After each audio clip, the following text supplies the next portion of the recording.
1857 সালের উত্তাল সময়, চারদিকে বিদ্রোহের আগুন, ব্রিটিশদের শাসনে দমবন্ধ হয়ে আছে ভারত।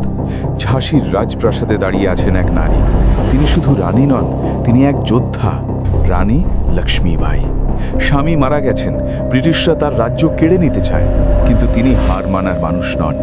এক রাতে তিনি তার ছোট ছেলেকে পিঠে বেঁধে ঘোড়ায় চড়লেন। চোখে আগুন, মনে একটাই শপথ, আমি আমার ঝাঁসি দেব না। ভোরের আলো ফোটার আগেই শুরু হলো যুদ্ধ। তলোয়ার হাতে লক্ষ্মীবাই ঝাঁপিয়ে পড়লেন শত্রুদের দিকে। ব্রিটিশ সৈন্যরা অবাক, একজন নারী, কিন্তু তার সাহস হাজার সৈন্যর সমান। ঘোড়া ছুটছে, তলোয়ার ঝলকাচ্ছে, প্রতিটি আঘাতে তিনি যেন বলছেন, স্বাধীনতা ছাড়া জীবন নয়। শেষ লড়াইয়ে তিনি গুরুতর আহত হন, কিন্তু থামেননি। মৃত্যুর আগ মুহূর্তেও তার চোখে ভয় ছিল না, ছিল গর্ব।